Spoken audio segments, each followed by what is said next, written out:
Si je devais te demander quel est le premier objectif de ta vie, quel est l'objectif de ta vie, quelle serait ta réponse? Quelle serait ta réponse?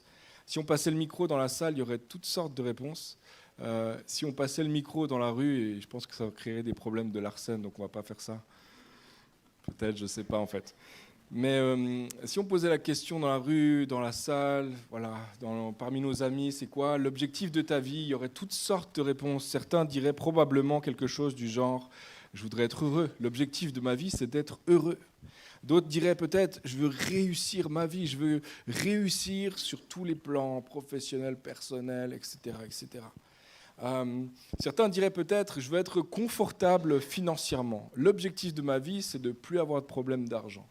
Un jour, je serai millionnaire. » D'autres diraient peut-être « je voudrais être connu, reconnu, je voudrais être respecté pour qui je suis, pour qu'est-ce que j'ai fait. Je voudrais laisser une trace en fait. J'aimerais que les gens se rappellent de moi après mon passage sur Terre. » D'autres répondraient sûrement un truc du genre « j'aimerais être la meilleure version de qui je suis appelé à être. » Certains diraient peut-être « je voudrais connaître Dieu, je voudrais le connaître un peu mieux, je voudrais le connaître vraiment mieux. » D'autres encore répondraient peut-être « j'aimerais la vie après la mort. » Ça, c'est l'objectif de ma vie, ce serait la vie après la mort. La réponse à cette question est tellement importante, les amis, parce qu'elle révèle quelque chose d'important sur nous. Elle révèle en fait la valeur qui est dominante sur notre vie. Quelle est la valeur principale, la valeur ultime de ta vie? Et en fait, la façon dont tu diriges ta vie va être grandement influencée par cet objectif que tu as en tête. Ta façon de vivre au jour le jour est dictée, déterminée par ce grand objectif que tu as devant toi. Et c'est logique, moi je ne suis pas très doué sur le plan de la direction dans la rue, etc. En général, j'ai tendance à me... L'orientation, c'est ça. C'était le mot que je cherchais. L'orientation, c'est ça. Je n'ai pas un très bon sens de l'orientation. Et heureusement que j'ai mon téléphone et souvent aussi Christina qui m'oriente. Mais du coup, je me perds. Ça m'arrive de me perdre. Mais en fait, il y a un principe assez simple en orientation, ça je l'ai quand même compris, c'est que ton objectif final détermine quand même le sens, la direction que vont prendre tes pas. Si tu veux aller en direction de Lausanne, il faut mettre tes pas en direction de Lausanne pour un jour atteindre peut-être Lausanne. C'est ça, c'est évident, c'est très très logique, mais la destination finale détermine la direction que prennent tes pas. Et dans la vie de tous les jours, c'est la même chose. L'objectif ou la valeur suprême de ta vie, la chose qui est la plus importante pour toi, va avoir une grande influence sur ta vie de tous les jours, sur ton prochain pas, demain et après-demain. Puis, si je dis ça, c'est parce que lorsqu'un maître de la loi a demandé à Jésus quel était le premier objectif de la vie humaine, quel était l'objectif ultime pour tous les hommes, Jésus a répondu ceci: aime Dieu de tout ton être, aime-le avec qui tu es, aime-le avec ton cœur, aime-le avec ton âme, aime-le avec tes forces, aime-le avec tes pensées, aime-le et aime ton prochain comme toi-même. Et selon Jésus, la valeur dominante, l'ultime valeur de notre vie devrait être d'aimer. L'objectif devrait être d'aimer, l'amour pour Dieu et l'amour pour les gens. Selon lui, cet objectif, la destination de notre vie. Alors, si l'amour pour Dieu est la destination de notre vie, alors toute notre vie devrait comme s'aligner, tous les aspects, tous les choix de notre vie devraient s'aligner à cet objectif ultime, aimer Dieu. Ça veut dire que demain, tu vas vivre ton jour de travail à la lumière de ce grand objectif, aimer Dieu. Ça veut dire que ta relation dans ta famille ou les relations autour de toi vont être conditionnées par cet objectif ultime, aimer Dieu, aimer les prochains. En fait, tout ce que tu vas faire, tout ce que tu vas choisir, toutes les décisions que tu vas prendre dans ta vie vont être orientées, dirigées par cet grand objectif. Et ça change tout. Ça change tout et je crois qu'on doit apprendre, les amis, à aimer Dieu. On doit apprendre à l'aimer de plus en plus. De plus en plus, Seigneur, je veux t'aimer. On l'a chanté tout à l'heure. Tom Holliday a dit ceci dans un livre sur les relations, selon le modèle de Jésus. Il a écrit « Apprendre à aimer Dieu et les autres doit être notre objectif numéro 1, notre but suprême, notre priorité première, notre plus grande aspiration, notre ambition la plus forte, notre préoccupation constante, notre désir le plus fort et la valeur dominante de notre vie. Plus nous apprenons à aimer vraiment, plus nous deviendrons comme Jésus. plus nous devenons comme lui. Et ce qu'il dit ici, c'est que dans cette perspective, ou dans la perspective de Jésus, l'objectif de ta formation de disciple, de ta formation spirituelle, c'est l'amour. C'est l'objectif ultime. La finalité, le diplôme que tu as fini l'école de suivre Jésus, c'est l'amour. Tu as appris à aimer. Et ma question, c'est est-ce que tu es en train d'apprendre à aimer? Est-ce que tu as appris à aimer? Est-ce que tu es en processus d'apprendre à aimer? Puis là, il y a quelqu'un qui se dit dans sa tête, mais c'est tellement basique, c'est tellement simple, c'est tellement une fondation basique, pasteur. Bon, on l'a déjà entendu 1000 fois. Et j'aimerais dire ceci, il y a une grande différence entre savoir et faire. Il y a une grande différence entre connaître et accomplir. On connaît la volonté de Dieu, mais l'accomplir, c'est quelque chose d'autre. Et je crois que ce livre ne nous a pas été donné juste pour notre information. Il a été pas seulement donné pour une transformation spontanée à un moment donné, à un temps T. Je me suis tourné, je suis allé vers le Seigneur et j'ai changé de vie. Ce livre nous a été donné pour notre formation, pour notre réformation, pour notre formation sur le long terme, sur tout au long d'une vie. Nous sommes transformés petit à petit à l'image, à la ressemblance de Jésus, de gloire en gloire. Alors que nous le contemplons, nous sommes changés à son image. Ça, c'est l'objectif de ta vie. Je ne sais pas si tu le sais, si tu suis Jésus, l'objectif de ta vie, c'est de devenir comme Jésus. Et être comme Jésus, Jésus le résume de cette façon-là. Aime ton Dieu de tout ton cœur, de toute ton âme, de toute ta force, de toute ta pensée, ton prochain comme toi-même. C'est un basique. Mais c'est tellement difficile, n'est-ce pas? C'est tellement difficile, il y a une tension. En fait, j'irais jusqu'à dire que la preuve que tu suis vraiment Jésus, que tu es vraiment son apprenti, c'est que ta vie va démontrer petit à petit des signes d'amour. Ton cœur va s'élargir, tu vas aimer plus. Tu vas être surpris. Tu vas commencer à aimer des gens qui ne sont pas aimables.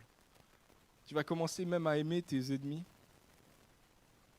Ça, c'est la preuve que réellement ton cœur est transformé, changé par Dieu, par sa parole, et que tu es formé à son image.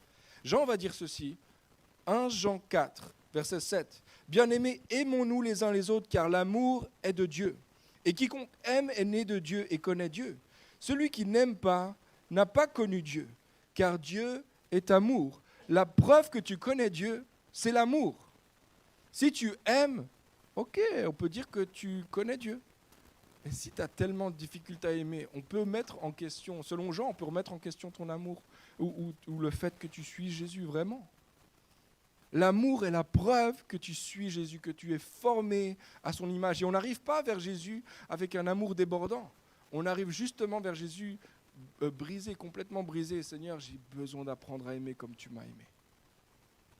Jean, qui était présent le jour où Jésus a parlé du plus grand commandement, a retenu qu'il n'y a pas de définition plus haute et plus spirituelle de la foi chrétienne que d'apprendre à aimer Dieu de tout son cœur, de toute son âme, de toute sa force, de toute sa pensée et son prochain comme soi-même. Et Jean n'est pas le seul. Il faut regarder tous les auteurs du Nouveau Testament, un après l'autre.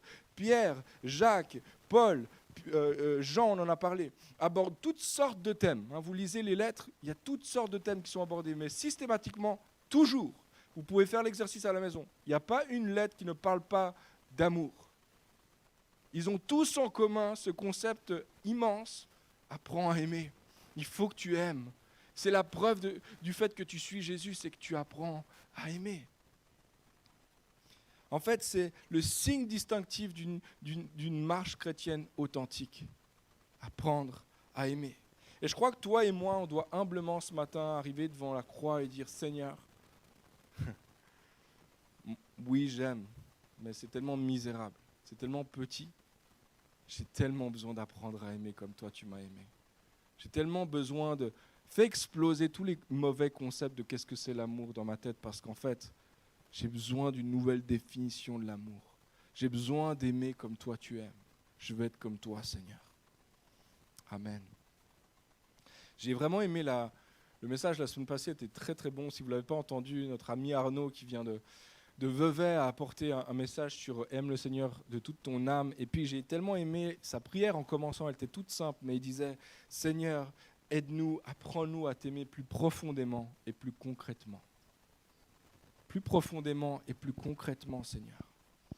Puis les semaines passées, on a vu justement la première semaine que le Seigneur nous appelle à l'aimer de tout notre cœur. La semaine passée, on a parlé de l'aimer de toute notre âme. Et aujourd'hui, j'aimerais parler avec vous de l'aimer de toute notre force. Aimer Dieu de toute notre force. Maintenant, cette semaine, j'ai réfléchi puis je me disais, comment est-ce qu'on fait vraiment pour aimer Dieu avec notre force? Parce que ça semble pas si simple à faire. Hein, c'est plus simple pour nous d'imaginer d'aimer Dieu avec notre cœur, avec notre âme.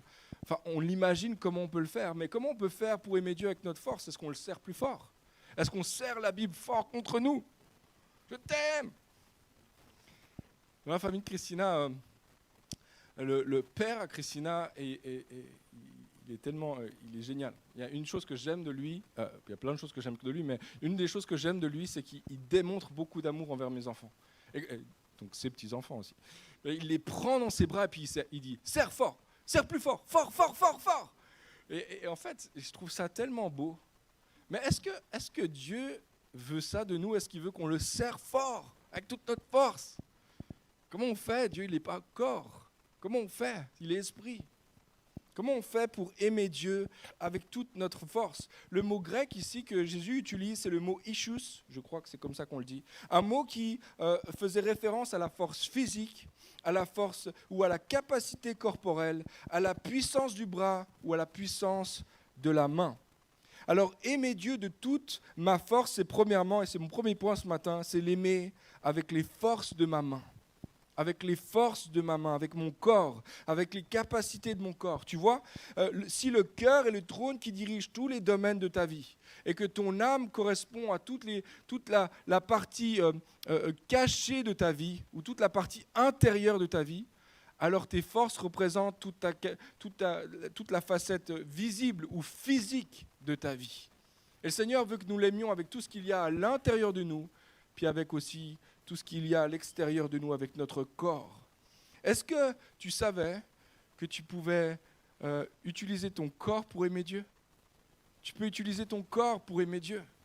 L'apôtre Paul le dit de cette façon dans Romains 12, verset 1, il dit « Je vous encourage donc, frères et sœurs, par les compassions de Dieu, à offrir votre corps comme un sacrifice vivant, saint et agréable à Dieu. Ce sera de votre part un culte raisonnable. » Tu peux utiliser ton corps pour aimer Dieu. Tu peux utiliser les forces de ton corps pour aimer Dieu.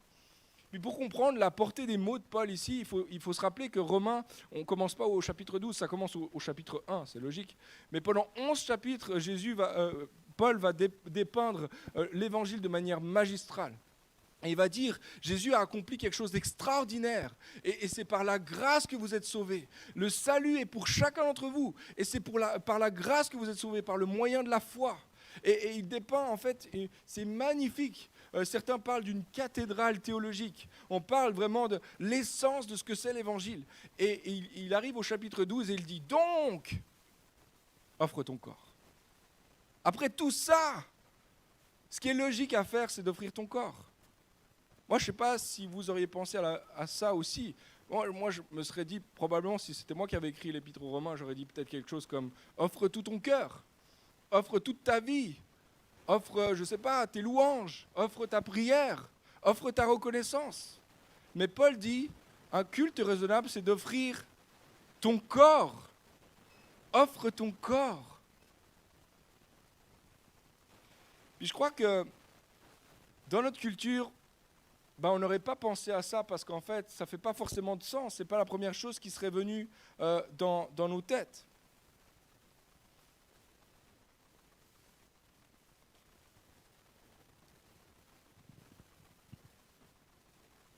Excusez-moi, je reviens, j'ai perdu mes notes.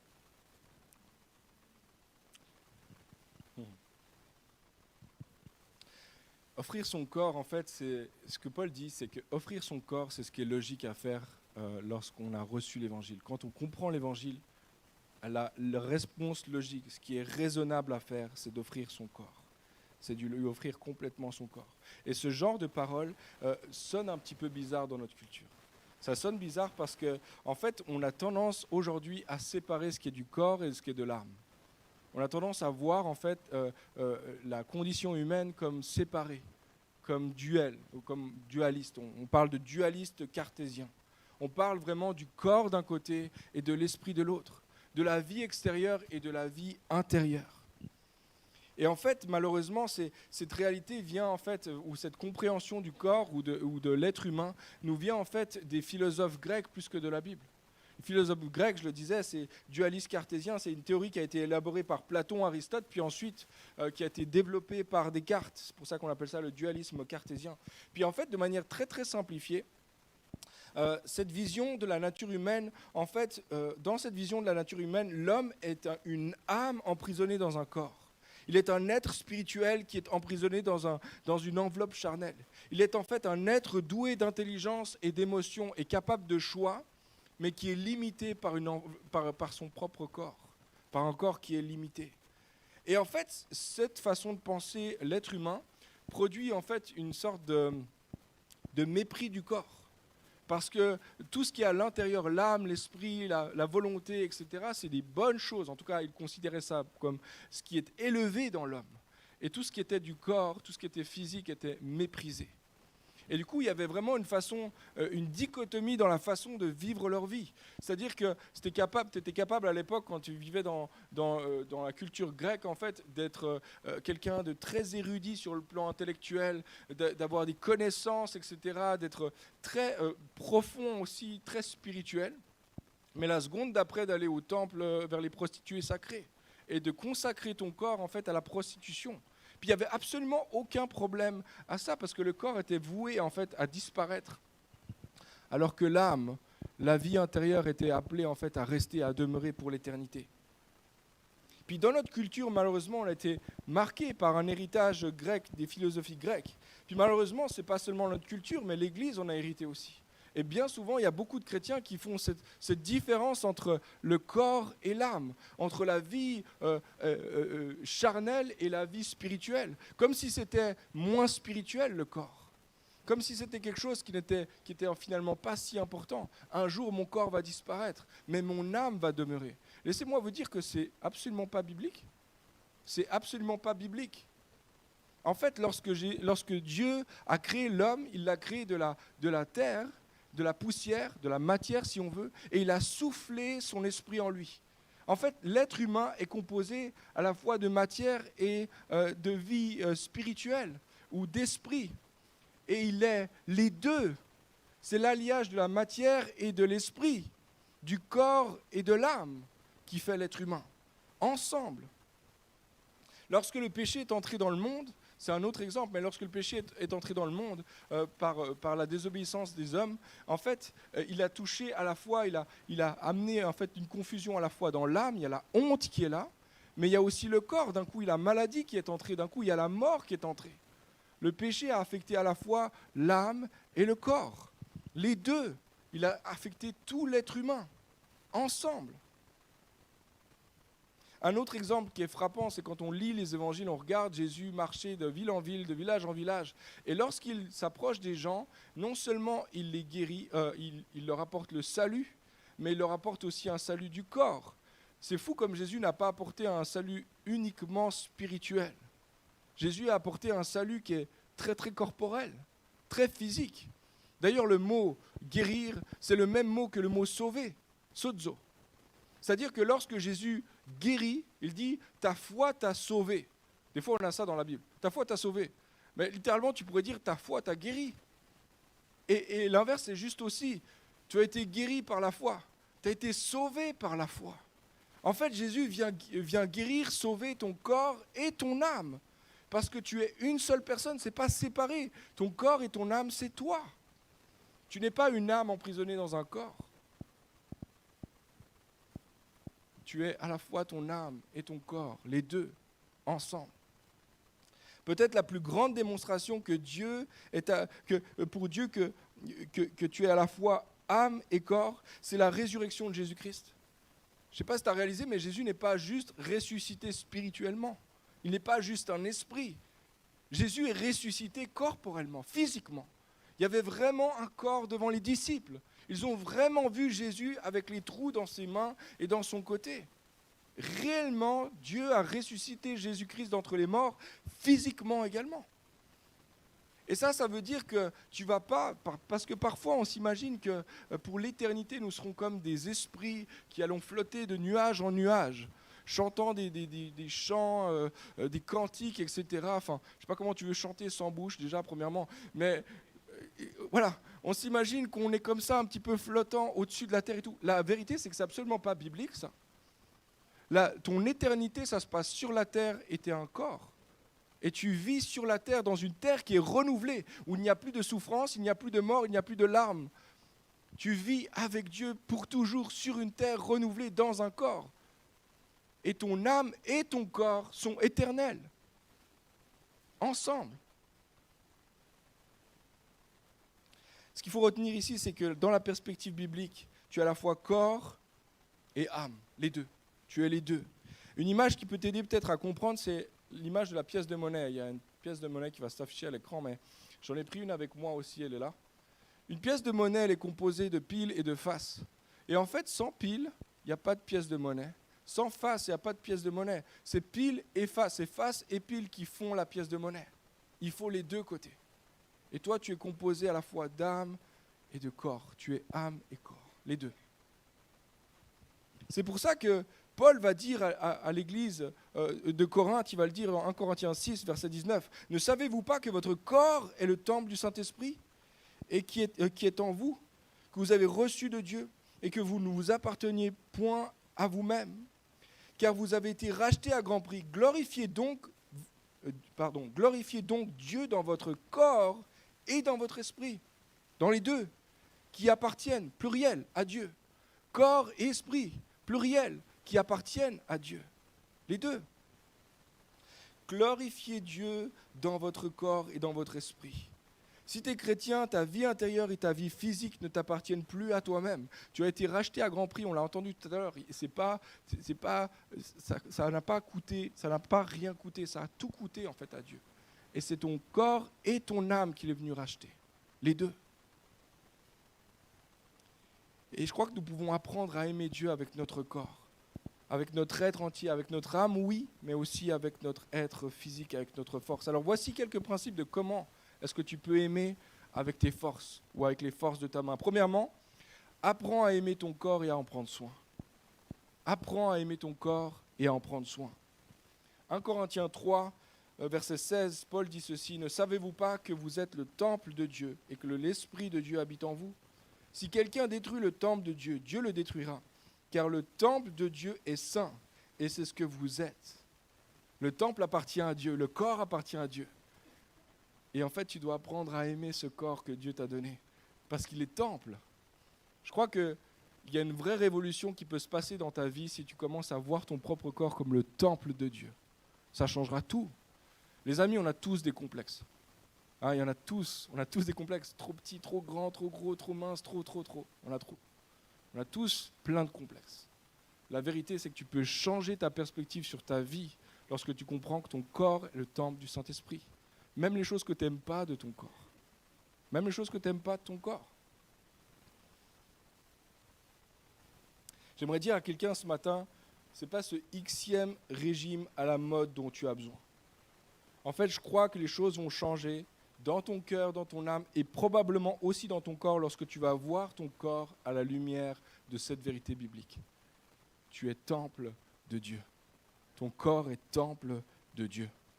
Certains, tu as de la difficulté à accepter des limitations ou des handicaps physiques. J'aimerais te dire, ton regard ou ta perspective sur ton corps peut changer lorsque tu comprendras que ton corps, même avec ses handicaps, est temple de Dieu.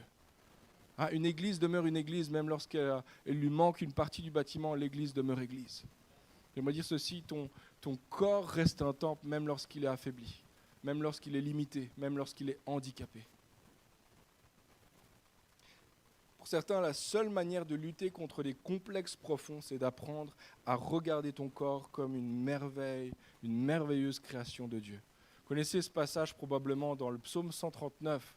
Le psalmiste va dire « Je te loue de ce que je suis une créature si merveilleuse. Tes œuvres sont admirables et je le reconnais bien. Regarde ce superbe corps. Waouh, Seigneur, tu as fait quelque chose de magnifique. » Et je crois que peut-être toi et moi, on doit apprendre à faire ça le matin. Lorsqu'on se regarde dans la glace et qu'on dit « Seigneur, c'est magnifique ce que tu as fait. C'est incroyable ce que tu as fait. Et je le reconnais bien. Je le reconnais. » Et ta vie, ta perspective va changer sur ta vie lorsque tu vas commencer à déclarer ces choses sur toi. Deuxième principe, offre ton corps saint en sacrifice à Dieu. On l'a lu tout à l'heure, le passage dans Romains. Mais ici, je souligne le mot saint. Et c'est peut-être la dimension éthique. J'aimerais dire que ton corps n'est pas sans valeur, que ton corps n'est pas à offrir à n'importe qui, n'importe quoi, à faire n'importe quoi avec. Ton corps a grande valeur. Et en fait, le sacrifice qui plaît à Dieu, c'est un corps saint, un corps qui est séparé du péché, un corps qui se consacre à Dieu. Saint, ça veut dire séparé, consacré, qui est consacré à Dieu. Alors tu peux prendre ton corps et le consacrer à Dieu. Moi, je fais de temps en temps cette prière, je vous encourage de le faire parce que je trouve que c'est tellement, tellement important. Des fois, je mets mes mains sur mes yeux et je déclare, mes yeux sont à toi, Seigneur. Mes yeux sont saints pour toi. Des fois, après, je mets mes mains sur mes oreilles. Mes oreilles sont saintes et je ne vais pas laisser n'importe quoi entrer. Je mets mes mains sur ma bouche. Je ne vais pas le mettre là parce que vous avez pu entendre. Ma bouche est sainte devant toi, Seigneur. C'est un sacrifice saint que je t'offre. Je ne vais pas laisser n'importe quoi s'échapper de ma bouche. Et tu peux faire ça avec toutes les parties de ton corps. Tu peux faire ça sur tes mains, tu peux faire ça sur tes jambes. Puis j'aimerais dire ceci, et peut-être au risque de choquer quelqu'un, tu peux faire ça avec tes parties intimes. Mon corps est saint devant toi, Seigneur. Et même ces parties-là sont à toi. Ça aussi, c'est le temple du Saint-Esprit. J'aimerais dire à quelqu'un, ta sexualité va changer complètement lorsque tu vas commencer à déclarer que tes parties intimes sont à Dieu, qu'ils sont le temple de Dieu aussi. Ta lutte contre le péché sexuel va complètement un autre tournant simplement parce que tu commences à réaliser que ça aussi, que cette partie de ton corps est temple du Saint-Esprit. Il y a peut-être quelqu'un ce matin qui fait du mal à son corps, qui est dans l'autodestruction aussi. Et j'aimerais dire, ta vie peut complètement tourner, changer de direction, complètement être déviée simplement lorsque tu vas réaliser que ton corps appartient à Dieu et que tu veux l'offrir saint, consacré à Dieu. Tu ne veux pas offrir les miettes à Dieu. Hein, les gens qui ont écouté ce message pour la première fois comprenaient très bien de quoi Paul parlait parce que nous, on a moins cette habitude-là, on n'a pas on fait pas de sacrifice le dimanche matin, etc. Mais eux connaissaient de quoi ils parlaient. Il fallait apporter une pièce, un animal qui était saint, qui était parfait, qui n'avait pas de défaut. J'aimerais dire ceci, tu n'as pas envie d'apporter n'importe quoi à Dieu. Tu vas apporter un corps qui est saint, consacré. Oui, il a des défauts physiques peut-être, mais il est entièrement pour toi, Seigneur. Entièrement pour toi. Je me rappelle, j'ai un ami qui m'a partagé le fait que justement sa vie, c'était des grandes luttes sur le plan sexuel pour lui, pour la pureté sexuelle et tout ça. Et à un moment donné, sa vie a pris un tournant lorsqu'il a commencé à prier nu devant Dieu. C'est bizarre, hein? Ça m'a fait bizarre la première fois qu'il m'a dit ça, mais il m'a dit je fais ça assez régulièrement. Il ne le fait pas devant sa famille ou à l'église. Hein. Il n'est pas nu la semaine prochaine. Un peu de décence. Dans une pièce fermée. Hein. Le Seigneur te voit, il n'y a pas besoin que les autres te voient. Et en fait, il se met nu régulièrement devant Dieu.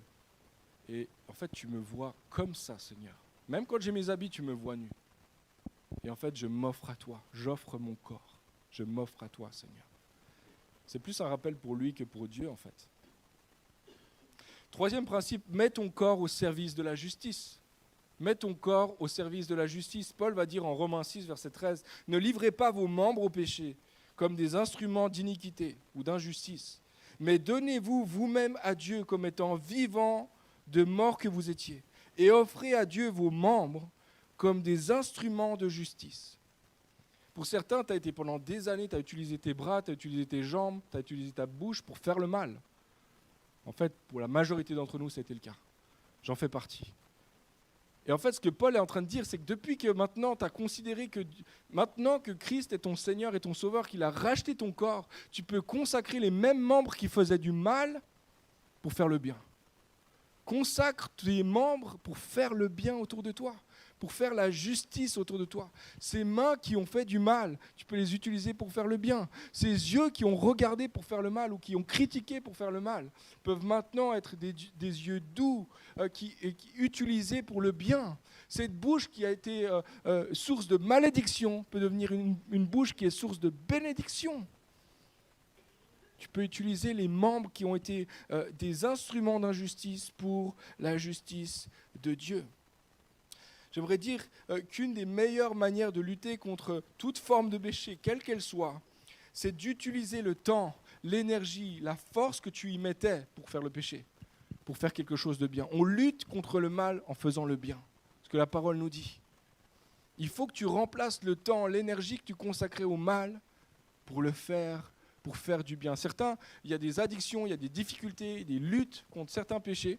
Et en fait, la raison pour laquelle tu n'arrives pas à t'en sortir, ce n'est pas que tu luttes contre le péché. Tu essaies de fuir le péché, etc. La raison pour laquelle tu es encore là-dedans, c'est que tu n'as pas encore consacré ton temps à faire le bien. Du coup, tu te retrouves à ne rien faire du tout. Et du coup, tu as des luttes intérieures encore plus fortes. Alors consacre tes membres pour faire le bien.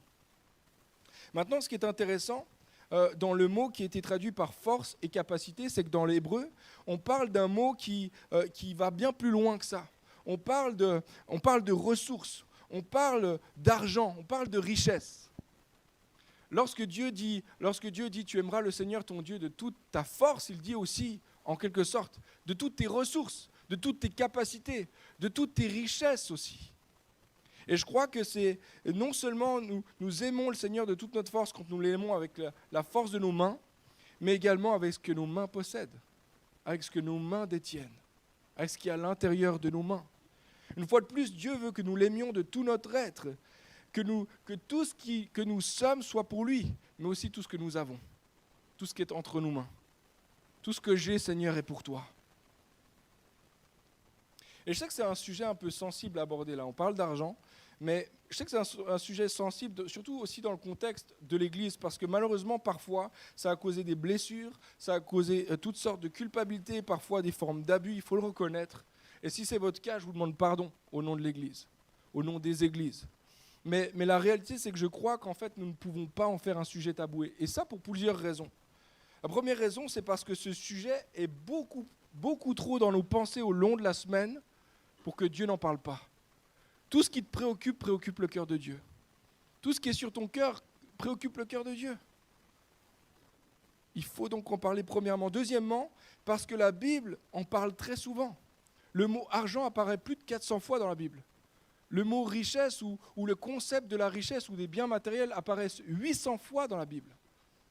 Il y a plus de fois le concept de l'argent et des biens matériels qui est abordé que la prière ou la foi dans la Bible.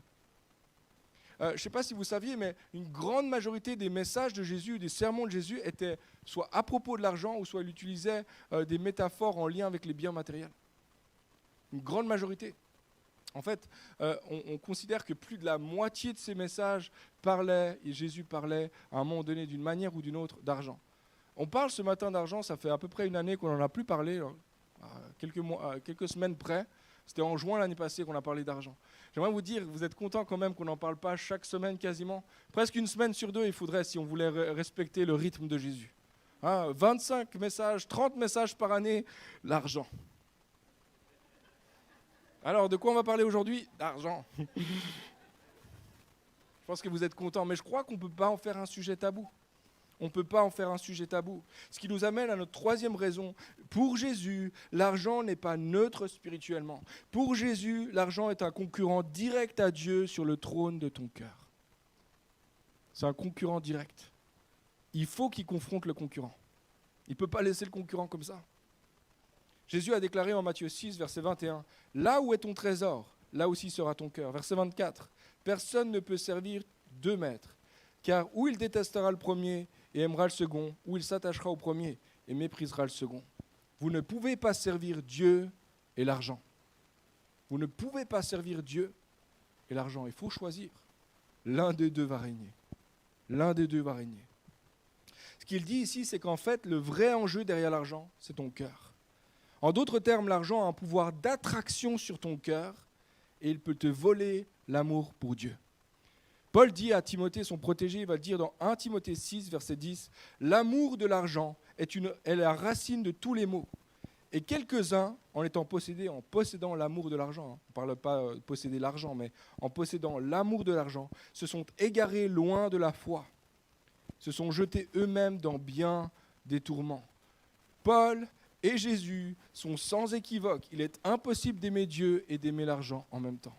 Attention, attention. Ton porte-monnaie peut te voler ta foi. C'est pour ça que Martin Luther, le réformateur, a dit ceci. 3 conversions sont nécessaires. La conversion du cœur, celle des pensées et celle du porte-monnaie. Il faut que ton porte-monnaie se convertisse aussi. À un moment donné, sur son chemin, Jésus a croisé un jeune homme très très motivé à suivre Jésus. Un jeune homme riche, très motivé à suivre Jésus. Qu'est-ce que je peux faire pour hériter la vie éternelle? Comment est-ce que je peux... Qu'est-ce que je peux faire à l'église? Est-ce qu'il y a quelque chose que je peux faire en fait pour... Et Jésus lui a dit, c'est génial tout ce que tu fais. Vends tout ce que tu as et suis-moi. Et le jeune homme est parti tout triste parce qu'il a préféré suivre l'argent plutôt que suivre Jésus. Et ce que j'aime de ce passage, c'est que Jésus le regarde et le texte dit, il l'aima. Tu vois, Dieu t'aime malgré ton amour pour l'argent, mais ton amour pour l'argent peut te voler ta destinée avec Jésus. Le jeune homme a choisi de suivre ses richesses plutôt que de suivre Jésus. Puis le principe ici, c'est que ton cœur va toujours suivre ce que tu considères être ta plus grande richesse. Qu'est-ce qui est qu'est-ce qui est la plus grande richesse de ta vie? L'argent est un concurrent direct pour Dieu parce qu'il cherche à captiver ton amour et ton attention. Et je crois également que ton argent peut devenir un moyen d'aimer Dieu. Alors oui, il y a un danger derrière l'argent, mais l'argent peut devenir aussi un moyen d'aimer Dieu. Quelqu'un a dit ceci, l'argent est un bon serviteur, un très mauvais maître. C'est un bon serviteur, tu peux utiliser l'argent pour servir Dieu justement. Puis il y a plein d'exemples de ça. Par amour pour Dieu, David a consacré une grande partie de ses richesses à la construction d'un temple magnifique à Jérusalem. Quand Zachée, le collecteur d'impôts, a reçu Jésus chez lui, dans sa joie, dans la joie de recevoir Jésus chez lui, il dit « Mais je vais donner tous mes biens. Tout ce que j'ai volé, je le redonne, je le restitue. » Je ne sais pas si vous vous rappelez aussi de la réaction des disciples lorsque cette femme, Marie, est venue avec son vase d'albâtre. Elle vient vers Jésus, elle casse le vase d'albâtre et elle fait couler un parfum de grand prix sur Jésus. Et les disciples sont choqués, mais on aurait pu utiliser cet argent pour autre chose, ça coûte tellement cher.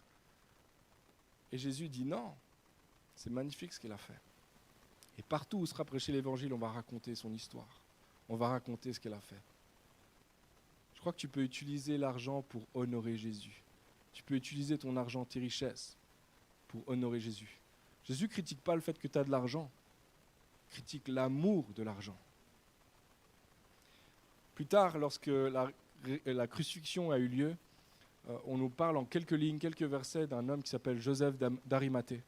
Il y a un détail parfois qui nous échappe à la lecture, on passe vite, etc. Mais Joseph d'Arimathée, il est disciple, c'est un disciple qui était caché, c'était un disciple riche, un peu caché. Et puis il va vers les autorités romaines et il demande, est-ce que je peux prendre le corps de Jésus? Je voudrais honorer Jésus, je voudrais lui faire une sépulture digne de son nom. Et en fait, le détail des fois qui nous échappe, c'est que Joseph d'Arimathée a pris le corps de Jésus et l'a mis dans le tombeau qui était le sien. Il a pris le tombeau qui était le sien. Laissez-moi vous dire que ça coûte extrêmement cher. Ça, c'était, je ne sais pas combien de mois de salaire, d'années de salaire. Lui, il avait préparé ça. Un jour, lorsque je serai mort, je serai là. Et Joseph d'Arimathée a sacrifié son lieu de sépulture pour Jésus. Tous ces exemples montrent qu'en fait, tu peux aimer Dieu avec ton argent. Tu peux l'aimer avec tes richesses, avec tes ressources. Peu importe combien tu as dans ton porte-monnaie d'ailleurs. Ce n'est pas une question de je suis étudiant, je suis chômeur, je suis riche, je suis millionnaire. Ce n'est pas une question de taille. C'est une question de cœur. De comment est-ce que tu vas utiliser les choses que Dieu met entre tes mains pour le servir. Est-ce que tu aimes Dieu non seulement avec ta bouche, mais aussi avec ton porte-monnaie?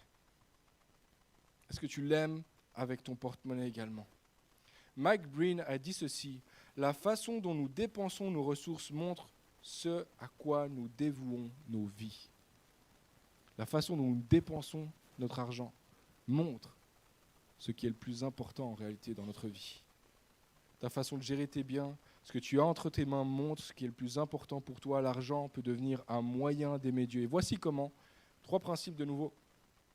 Vis dans la simplicité, la reconnaissance et le contentement. Une des meilleures manières, je crois, de montrer notre amour pour Dieu, c'est de dire merci pour ce que tu me donnes. Merci Seigneur pour ce que j'ai entre mes mains. C'est pas quelque chose que j'ai acquis à la force de mes mains, justement. C'est ta grâce et je le reconnais. Puis dans une culture extrêmement consumériste et matérialiste, on serait poussé à toujours acheter plus, à toujours avoir plus, à toujours demander plus, à toujours aller vers le patron. Il me faudrait une augmentation parce que je voudrais aller dans un voyage un peu plus loin, je voudrais une voiture un peu plus luxueuse, je voudrais, etc., etc. Dans une culture extrêmement matérialiste et consumériste. Plus, plus, plus. Et Jésus nous appelle à être content, contenté, satisfait. Je suis pleinement satisfait avec ce que tu me donnes. Ce que j'ai entre mes mains, ça me suffit. Merci Seigneur. Merci pour ta grâce. Puis je crois que lorsque tu commences à manifester la reconnaissance et le contentement, alors tu vas commencer à pratiquer la simplicité. C'est-à-dire que tu vas commencer à vivre plus simplement.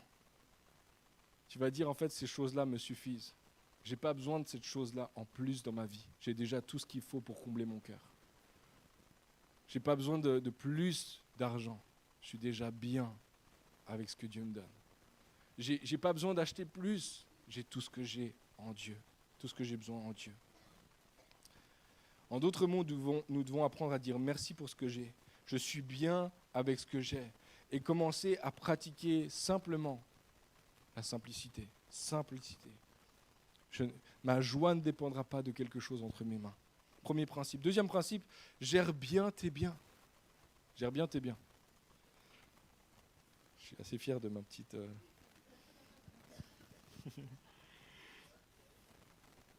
Ce que Dieu te confie, en fait, il t'en rend intendant. Tu es appelé à être un bon intendant des choses que Dieu met entre tes mains. Et tu dois en prendre soin, tu dois l'utiliser de la bonne façon. Je ne sais pas si vous vous rappelez de la parabole des talents, où le maître va donner des talents, etc. Puis à la fin, il va demander des comptes. Qu'est-ce que tu as fait avec ce que j'ai mis entre tes mains ? Et je crois que Dieu va nous demander aussi des comptes pour ce qu'il a mis entre nos mains. Je parle non seulement des dons, des relations, etc., mais je crois vraiment même avec notre argent. Et je crois que pour une personne ici, ce matin, la chose la plus spirituelle que tu peux faire en rentrant à la maison, c'est de faire un budget. Et c'est de commencer à réfléchir comment tu vas rembourser tes dettes. Et comment tu vas vivre en dehors du crédit. Et comment tu vas t'affranchir de ta carte de crédit. Je crois que c'est une chose extrêmement spirituelle lorsque tu commences à réaliser que tu peux vivre en fait avec des choses beaucoup plus simplement. Et que je veux être un bon intendant des choses que j'ai entre les mains. C'est peut-être pas assez selon moi, mais Dieu semble dire que c'est assez pour moi. Pour l'instant, je vais faire avec ce que j'ai, dans la grâce du Seigneur. Certains, ton prochain acte d'adoration, ça sera de rembourser tes dettes, d'aller vers la personne à qui tu dois de l'argent depuis peut-être des années et que tu n'as pas encore remboursé. Puis tu ne sais pas encore comment tu vas rembourser, mais tu vas aller vers la personne et tu vas lui dire « Je te demande pardon pour le temps, puis maintenant je vais être un bon intendant et je te promets, chaque mois, je vais te redonner, même si ce n'est pas grand-chose, mais je vais te redonner. » Ça, c'est extrêmement spirituel. Pour d'autres, ton prochain acte de confiance en Dieu, ça sera de prendre l'argent que tu accumules sur un compte depuis des années, dans l'idée d'un futur projet qui n'arrivera jamais. Et de dire, Seigneur, ce que tu as mis entre mes mains, je vais être un bon intendant, je ne vais pas le cacher, je ne vais pas l'enterrer. Je vais utiliser ce que tu mets entre mes mains pour ta gloire, pour servir ta cause, pour servir l'Évangile, pour honorer les gens que tu as mis autour de moi, pour faire du bien à celui qui est pauvre autour de moi. Apprends-moi à ouvrir à ouvrir mes yeux sur ceux qui ont des besoins, Seigneur. Troisième principe, utilise tes biens pour aimer les gens. Et c'est en lien avec ce que j'ai dit juste là. Utilise tes biens pour aimer les gens. Et je crois que nos biens peuvent devenir un vecteur de notre amour, non seulement pour Dieu, mais pour les gens. Pour les gens qui sont faits à l'image et à la ressemblance de Dieu également. Et parfois, nous devons apprendre à utiliser... Parfois, dans notre culture, malheureusement, on nous a appris à utiliser les gens pour obtenir des choses. Et je crois que Jésus vient renverser la vapeur. Il dit, utilise les choses pour montrer ton amour aux gens. Ça, c'est ce que tu as de plus important. Ta plus grande richesse, c'est les gens. Ta plus grande richesse, c'est tes relations. Tu sais pourquoi ? Parce que les gens, tu vas les retrouver dans le ciel. Ton argent pas. Du coup, c'est une valeur éternelle, les gens. C'est le meilleur endroit pour investir. Des fois, les gens disent « investis dans la pierre ».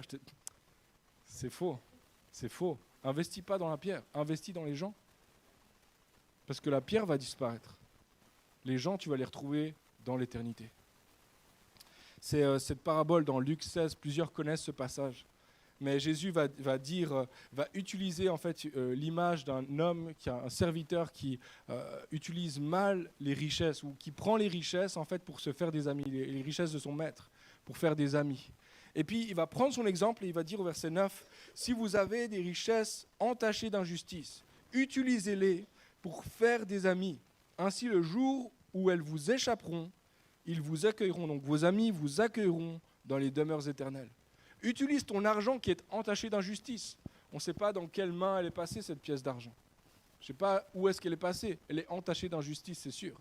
Mais si je l'utilise et je l'investis dans quelqu'un, dans une relation, ça, je ne vais plus le voir. Par contre, la personne, je vais la retrouver dans les portes éternelles. Et je crois que toi et moi, on doit apprendre à investir dans la vie des autres avec ce que Dieu met entre nos mains. Une fois de plus, je redis, Mike Breen, la façon dont nous dépensons nos ressources montre ce à quoi nous dévouons nos vies. Je crois que c'est vrai à la fois pour notre corps, pour nos forces physiques, puis c'est vrai également pour nos richesses et pour nos ressources. Puis, si Patrick, tu pouvais être avancé, on voudrait prendre juste quelques notes très doux comme ça. Je propose un petit temps d'introspection. Je propose juste de laisser le message descendre. Je sais qu'il y a eu beaucoup de choses qui ont été dites et puis plusieurs sujets quand même sensibles. Et je suis conscient en fait que ce n'est pas forcément l'espace d'un moment, maintenant l'espace d'un choix, que tout se décide. Mais je crois qu'on peut quand même prendre le temps de venir à Dieu et de dire « Seigneur, cet aspect m'a touché. Là, je sens que c'est toi qui me parles sur ce sujet. Argent, mon corps, la façon dont j'utilise mes ressources. Et je ne veux pas me laisser prendre. Je ne veux pas, Seigneur, laisser les choses derrière moi. Je ne veux pas, Seigneur, laisser cette parole tomber dans la hâte de tous les jours. Je veux, Seigneur, la recevoir pleinement et en faire quelque chose, en faire réellement quelque chose, Seigneur. Jésus a dit, tu aimeras le Seigneur ton Dieu de toute ta force, avec toutes les forces de ta main et avec tout ce que ta main possède. Puis il y a tellement d'exemples d'hommes et de femmes qui ont vécu ce genre de vie-là, qui ont consacré leur corps et leurs ressources à Dieu par amour pour lui. Il y a des gens comme Mère Teresa qui ont traversé la terre et par amour pour Dieu qui ont consacré leur vie à prendre soin de ceux qui sont pauvres. Il y a des gens comme Martin Luther King qui par amour pour Dieu ont accepté de travailler pour la justice aux États-Unis pour un salaire misérable et pour une mort prématurée. Il y a des gens comme Dietrich Bonhoeffer qui, par amour pour Dieu, ont renoncé au prestige des universités pour s'occuper de ceux et celles que les nazis méprisaient, pour s'occuper de l'église allemande en déroute durant la Deuxième Guerre mondiale. Puis il y a tellement d'exemples d'hommes et de femmes qui sont connus, mais il y a plein de gens aussi qui sont anonymes, qui sont inconnus et qui ne seront jamais en fait évoqués lors d'un message ou sur la place publique, mais qui prennent le choix d'offrir jour après jour leur corps à Dieu et leurs ressources à Dieu. Mes mains, Seigneur, pour toi, et tout ce qu'il y a entre mes mains pour toi. Mon être intérieur pour toi, Seigneur, et tout mon être physique pour toi. Tout pour toi. L'exemple suprême de ce sacrifice, c'est Jésus lui-même. Jésus a pris la forme humaine, il a pris un corps d'homme. Et il a offert son corps en sacrifice pour nous. Pour Dieu, par amour pour Dieu et pour notre salut. Il a renoncé aux richesses du ciel pour nous rendre riches, nous qui étions pauvres. Et ce matin, nous prenons son exemple. Ce n'est pas par nos forces, mais c'est par sa grâce à lui. Sa grâce seule. Et Seigneur, on est devant toi ce matin. On se laisse parler, interpeller par ton esprit, par ta parole. On sait, Seigneur, que ta parole est vérité.